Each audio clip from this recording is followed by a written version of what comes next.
मैं सविता राधा स्वामी सभी भगवत प्रेमियों को भक्ति मार्ग व गुरु श्रेष्ठ की पहचान बता रही हूँ कि गुरु श्रेष्ठ कौन होता है। गुरु श्रेष्ठ वही होता है जो हर प्रकार के विषय विकारों से बचा होता है।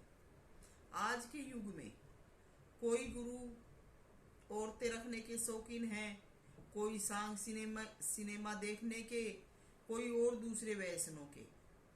ये ऐसे गुरु जो हैं वो गधे गुरु हैं। गुरु तो कोई नजर नहीं आ रहा क्योंकि ढोंगी पाखंडी बहुत फैल चुके हैं। गुरु अगर कोई है भी तो कुछ बातों के लिए है, कुछ समय बाद फिर वो घोलम घोल हो जाते हैं। गुरु धूर्धामी होता है और शीशे भी धूर्धामी होता है। न शीशे बनाया जाता है न गुरु बनाया जाता है। मालिक उनको धूर्धाम से ही भेजता है। तो जो गुरु हर रोज नित नए नाटक करते हैं, समझो वे नाटक ये ही होते हैं। हमारे विश्वास व भावना की वजह से परमात्मा हमें खुशी देने के लिए, खुशी के मकसद से उनको भी गुरु रूप में कभी कभी कहीं कहीं ज्यादा विश्वास के कारण दिखा देता है। बाकी उनसे हमारा कोई काज बनने वाला नहीं है। वो दुख सुख से हमें नहीं बचा सकते, नहीं चेता सकते। मैं तो ये कहती हूँ कि जो भी गुरु बने हैं वो नित नई औरतें रखते हैं, औरतें रखने के शौकीन हैं, हर वक्त एक इसी रंग में रंगे रहते हैं। ऐसे गुरुओं को गुरु पद छोड़कर मुस्लिम धर्म ग्रहण कर लेना चाहिए ताकि एक के बाद एक पत्नी बना सके, रख सके। क्यों सच्चे गुरुओं के नाम पर भी बट्टा लगा रहे हो? चाहे औरत जाती है गुरु रूप में, चाहे आदमी जाती है। कभी भी कोई व्यभिचारी गुरु नहीं हो सकता। और जो औरतें भक्ति का ढोंग करती हैं और जिनका सिंदूर उजड़ जाता है, वो फिर दोबारा सुहागिन नहीं बन सकती। क्योंकि जो पति बनाया था और वो बीच में चला गया तो उसका कर्म का लेखा पूरा नहीं होता। अगर उसका कर्म का लेखा साथ रहकर घर गृहस्थी निभाकर पूरा किया होता और वो सभी कार्य पूर्ण करके समाज दुनिया से जाता तो हमारा लेखा निमट जाता। लेकिन जब पति गुजर जाता है, सब कुछ उजड़ जाता है। सती औरत कभी भी दूसरी शादी नहीं करती। पति के गुजरने का श्राप या दंड आजीवन विधवा का जीवन जीकर अपना बुरा कर्म कटवाती हैं सती औरतें और अगले जन्म की सलामती चाहती हैं। यूं तो नीच निकम्मों का कोई धर्म नहीं है। हमारे समाज में सती औरतें पति के साथ अग्नि में सती हो जाया करती थी, पर कुछ समाज शास्त्रियों ने विधवा पुनर्विवाह पर विचार किया। लेकिन जो पुनर्विवाह पर विचार किया गया और जो पुनर्विवाह करती थी वो भी जीवन तो विधवा व साध्वी का जीती थी। कुछ आर्थिक मदद मिल जाए इसलिए पुनर्विवाह का विचार किया गया था। पुनर्विवाह फिर से मन की चाल में फंसने के लिए नहीं किया जाता था। आज तो कहाँ के सत्संग, कहाँ का शुद्ध व सात्विक विचारधारा, कहाँ का सात्विक जीवन। गुरु ही ऐसी औरतों को अपना निशाना बनाकर रख लेते हैं। जिनके पति गुजर जाते हैं उनको रख लेते हैं, या और दूसरी जो लड़कियां किसी प्रकार से जीवन में किसी घटना से ग्रस्त हो गई तो उनको रख लेते हैं। और गुरु उनके साथ ही अपना जीवन मटर गश्ती करके गुजार देते हैं, तो मैं पूछती हूँ ये कौन सी गुरुवाई है।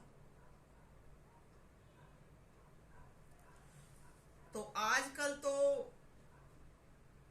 किसी मददगार की चूड़ी न पहनकर या पुनर्विवाह न करके ज्यादातर देखना आता है कि गुरुओं की चूड़ी पहनने लगी हैं।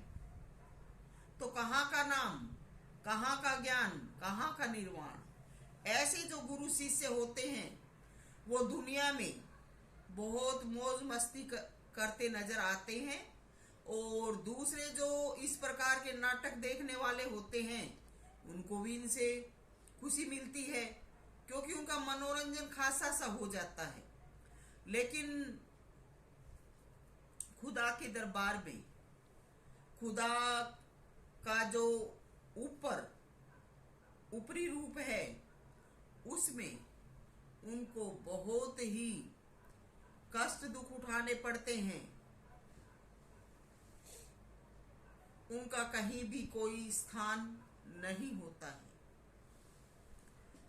तो ऐसे जो गुरु शिष्य हैं वो जन्म जन्म घूमते रहते हैं और इसी प्रकार से एक दूसरे के चुंगलों में फंसकर जीवन बिता देते हैं, क्योंकि एक बार जो बुरा कर्म हो जाता है वो कटता नहीं है। हम दिल से गलानी नहीं करते बुरे कर्मों से, इसलिए बुरा कर्म बढ़ता ही जाता है। कभी ऐसा जीवन जीने वाले मुक्ति या मोक्ष की कामना ना करें। कोई भी गुरु तुम्हें मुक्त नहीं करा सकता। गुरु तुम्हें धन दे देंगे, अपना ऐश्वर्य राजपाट दे देंगे, लेकिन तुम्हें खुदा मुक्ति व मोक्ष नहीं दे सकेंगे। ये सविता राधा स्वामी का वचन व वायदा है। आगे विचार आता है कि जब खुदा ने तुम्हें नसीब में कुछ नहीं दिया तो दूसरों को दबाकर, दूसरों पर अत्याचार करके छीनने की कोशिश ना करो। तुम बली हो, तुम बलिष्ठ नहीं हो। तुम्हें भी वही कुछ मिलेगा जो दूसरों को दे रहे हो। तो गुरु पद पर जो कार्यवाही कर रहे हैं उनको चेतावनी है कि जो शादी करने के शौकीन हैं, नित नई जो चाल चल रहे हैं, उनको मुस्लिम धर्म ग्रहण करना चाहिए। गुरु पद तो शुद्ध सात्विक विचारधारा का नाम है। मुस्लिम धर्म में कितनी भी शादी करो कोई मना ही नहीं करता। क्यों हमारे जैसों के दिल आत्मा को खराब करने पर तुले हो। बाबा बन जाते हैं, दुनिया भर की औरत रख लेते हैं, खुद कमा के नहीं खाया जाता, फिर शिष्य बनाकर मारते हैं, चिल्लाते हैं। क्यों? किस भक्त ने ऐसे औरतों से पाला डाला था? क्यों शुरू दिन से आजाद नहीं रहे? अब शिष्यों पर क्या एहसान है? गधे बने हो तो तुम ही लदोगे, कोई समझदार तुम्हारा बोझा नहीं लादेगा। ये शिक्षा गुरु पद पर रहने वालों के लिए है।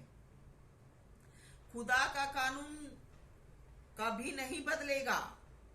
जब धरा पर थोड़ा सा गुनाह पाप होते ही इंसान को इतनी सजा मिलती है, तो खुदा का कानून अटल है।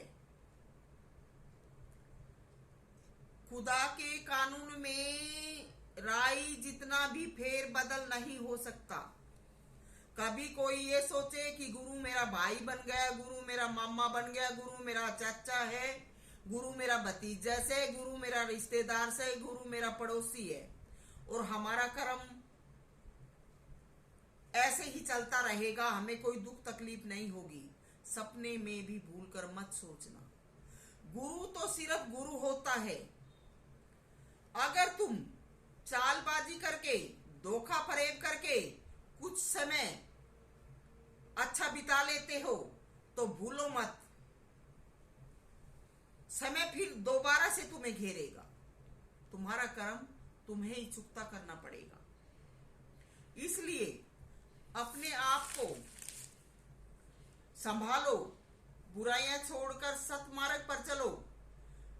परेशानियां मिटती चली जाएंगी अगर तुम भक्ति मार्ग को चलोगे। और भक्ति मार्ग को गंदा नहीं करोगे तो, नहीं तो तुम कितने भी गुरु के यारे प्यारे बनो, कोई गुरु तुम्हें नहीं बचाएगा। आखिरकार तुम्हें तुम्हारा कर्म भोगना पड़ेगा। सविता मोजाधीन, राधा स्वामी।